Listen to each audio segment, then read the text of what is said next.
Hey, what's up? Welcome back din sa ating channel dito sa Bolts TV. Alright, so ito mga babayan, no, wala na, finish na mga babayan ang impeachment complaint sa ating Pangulong Bongbong Marcos.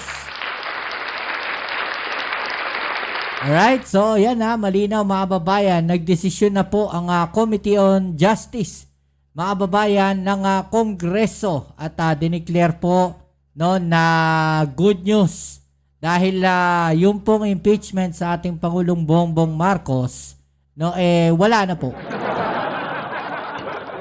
Okay, so sigurado mag-iiyakan dito ang mga DDS mga kababayan. Okay, so ito, alamin natin mga kababayan, ano nga ba yung mga nangyari po dyan, no, para mas maintindihan natin, no, ating din yung pag-uusapan. Right? Let's go. Honorable Tino, you're recognized. Maraming salamat, Madam Chair. Bumoto ang committee ito na sufficient inform ang Masa et al. Complaint. Ibig po sabihin, verified complaint na nakabatay sa personal knowledge and authentic records. Kaya set Ito mga babayan, no, sigurado naman, no, sasabihin nila na sufficient in substance yung kanilang impeachment complaint. Kasama sila doon sa nag-file 'Di ba? Yung nga yung sinasabi natin, no, dapat etong mga to, wala to dito. Kaya lang pinagbigyan sila ni Jinky Luistro, mga babayan, para wala silang masabi siguro, ano. Kaya, klaro po, nasasabihin talaga nila na sufficient, mga babayan, no? Sufficient po yung kanilang impeachment complaint sa ating Pangulo dahil sila po mismo yung nag-file. Kasi kung hindi naman sila yung nag-file mismo, sasabihin ba nila na insufficient in substance? Di parang niloko nila yung sarili nila. Parang nilaglag nila yung sarili nila. Diba? Siyempre sasabihin nila sufficient in substance yan. Tuloy natin. settled na po ang usapin na ito. No, as far as this stage of the proceedings is concerned. Narito tayo ngayon sa determination of sufficiency in substance. At ang kinakailangan lamang po rito ay tiyakin na merong recitation of facts na nagpapatungkol sa isang ground for impeachment at therefore dapat na maging patuloy na paksa ng komiting ito. Malinaw na palinaw po na sufficient in substance ang Masa et al. Complaint. Meron pong malinaw na ground, betrayal of public trust, laban kay Pangulong Bongbong Marcos Jr. at malinaw din po ang recitation of facts na pinagbabatayan nito. Una, yung institutionalization ng formula para sa preparasyon ng National Expenditure Program na sinabmit ng Pangulo sa Kongreso sa 3 taon ng kanyang presidency, no? At ito ang sistema na punot dulo ng flood control corruption scandal. Yun yung tinatawag nating BBM parametric formula na karugtong ng mga sistema ng mga proponent o modus ng mga proponent, commitment or kickback mula sa mga corrupt na contractor tungo sa mga corrupt na opisyal. No? Pangalawa, sinabi dito as a relation of facts na inabuso ng Pangulo ang kanyang discretion sa paggastos ng budget, particular sa unprogrammed appropriations. Kung ang una ay sa preparasyon, ang pangalawa ay sa implementasyon o paggastos ng budget. Malinaw na binanggit, ni-recite sa complaint na tangi, sole and exclusive ang discretion ng Pangulo sa paggastos. Kung ano ang paggagastusan at kung ano ang hindi paggagastusan ng unprogrammed appropriations at inugnay natin ang pinaggastusang ng programmed appropriations na inaprubahan ng Pangulo mismo, direktang at personal sa corruption, no? At kasama rin dito sa abuse ng kanyang discretion ang pagpahintulot na gamitin ang PhilHealth funds para sa infrastructure kahit alam ng lahat na ang pondo ng PhilHealth ay ayon sa batas, PhilHealth law at saka laws on sin taxes, hindi pwedeng gamitin para sa ibang purpose kung hindi para sa kalusugan. No? At panghuli ay sinasabi dito na direktang may paglahok sa insertion at pagtanggap ng kickback ang Pangulo. No, sa madaling sabi, sufficient in substance po ang complaint at ang pinakamahalaga po dito ay sinasagot ang tanong. No? Nangyari ang pinakamalalang corruption na tinatawag nating flood control corruption scandal sa unang 3 taon ng pagkapangulo ni Ferdinand Bongbong Marcos Jr. Ang nakakatawa sa kanila mga babayan, may justification na kagad sila, no? Kumbaga, yun na kagad, no? Na yung Pangulo natin, ang mastermind lahat ng corruption na yun. Pero wala pa silang naipapakitang matibay na ebidensya, sabi nga dito mga babayan. Ang tanong ng lahat, alam ba to o hindi alam ng Pangulo na nagaganap ang ganitong corruption? No? Sinasagot po ng complaint. Sinasabi dito, hindi lang sa alam niya, kung hindi siya ang nagpahintulot at may direktang partisipasyon sa corruption na ito ay pagtataksil. Diba? Sinabi na kagad nila. Diba? May justification na kagad sila. Sila na mismo ang humusga. Sila mismo ang humatol. Sila mismo nagbigay, mga babayan, ng hatol sa Pangulo. Sila na mismo ang nagsabi.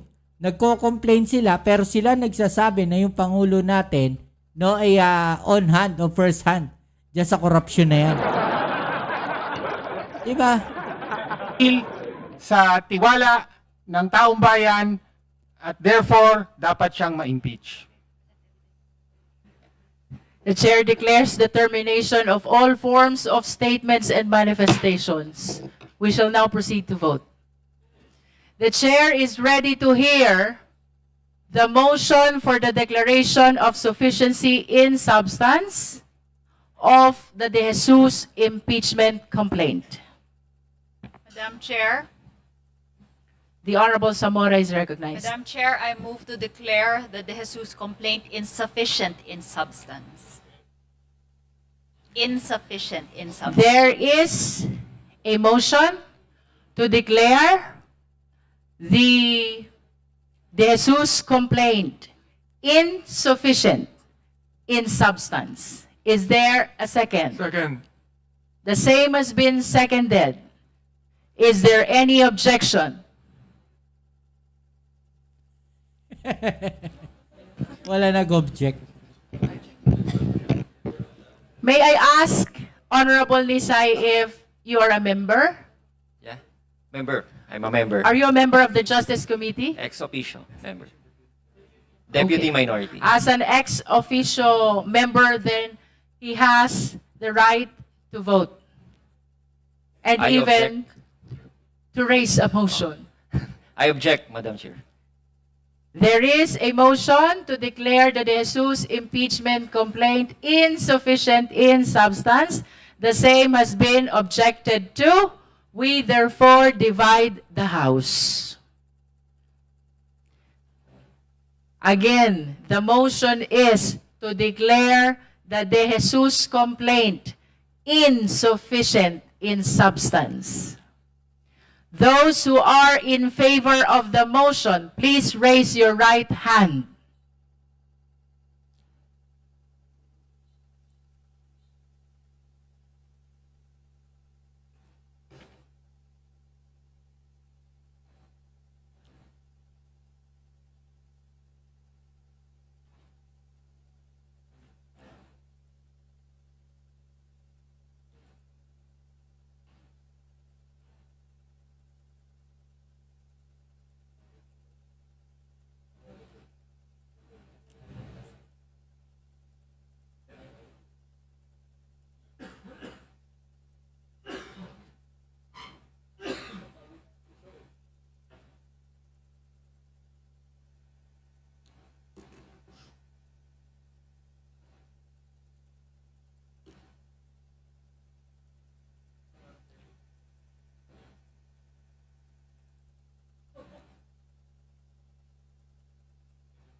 You may put down your hands. Those who are not in favor of the motion, please raise your right hand. You may put down your hand. Those who abstain, please raise your right hand.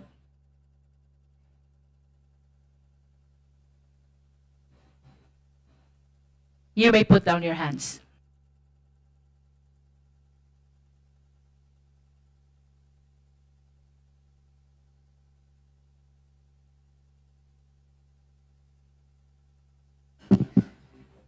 With a vote of 42 in favor of the motion, 1 against the motion, and 3 abstain, the chair therefore declares the impeachment complaint of De Jesus insufficient in substance. At this juncture, the chair is ready to hear the motion for the declaration of sufficiency in substance of Masa et al. Impeachment Madam complaint. Chair, The Honorable Erice is recognized. Madam Chair, I move that we declare the Masa complaint as sufficient in substance. So move, Madam Chair. There is a motion to declare the Masa et al. Impeachment complaint sufficient in substance. Is there any second? Second Who seconded? Madam Chair. The Honorable De Lima seconded. Is there any objection? I object. The motion has been objected to. We therefore divide the House. Let me restate. The motion is to declare Masa et al. Impeachment complaint sufficient in substance. Those who are in favor of the motion, please raise your right hand.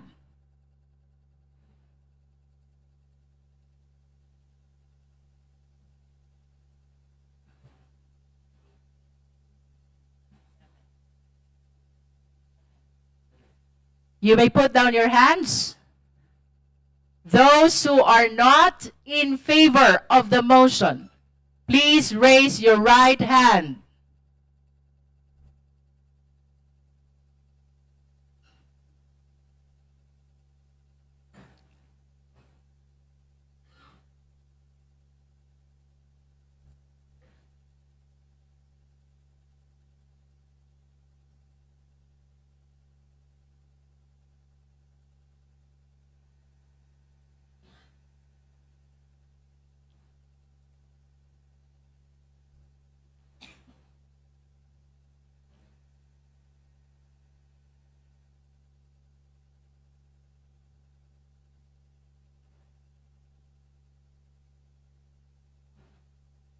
Are you okay?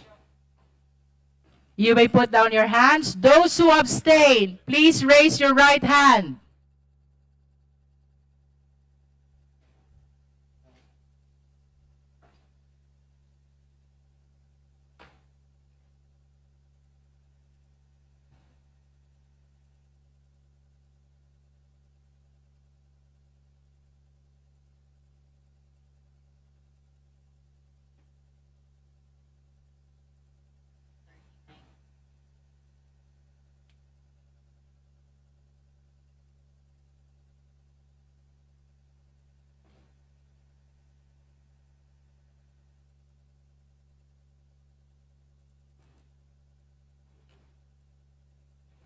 Nasaan ang boto? Wala pa.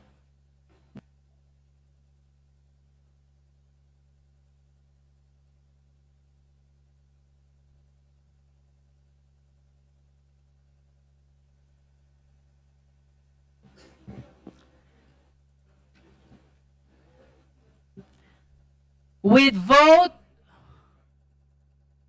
in favor of the motion, 7, and those against the motion, 39. Grabe. with 0 abstention. Grabe, The no? chair declares the Masa et al. Impeachment complaint insufficient in substance. Grabe, no? That Majority. concludes the voting on the sufficiency or insufficiency of substance of the 2 impeachment complaints. If we have no other matter to discuss, we are suspending the meeting until February 9, 2026, 10 o'clock in the morning. Members present are considered informed in today's hearing. Meeting is suspended. Yon, mga kababayan, ano? So, yan. Majority po no, ng Kongreso na kasama sa Committee on Justice, mga kababayan, ang bumoto po no, na insufficient in substance ang impeachment complaint laban sa ating Pangulong Bongbong Marcos. Ay, so, ano pong masasabi niyo dyan, mga babayan, no? I-comment sa ibaba niyo mga opinion at atin yung pag-usapan, alright? So yan muli, kita tayo sa ating next video upload. Ito po muli ang inyong Kuya Mopsit sa Mobs TV. Peace and health.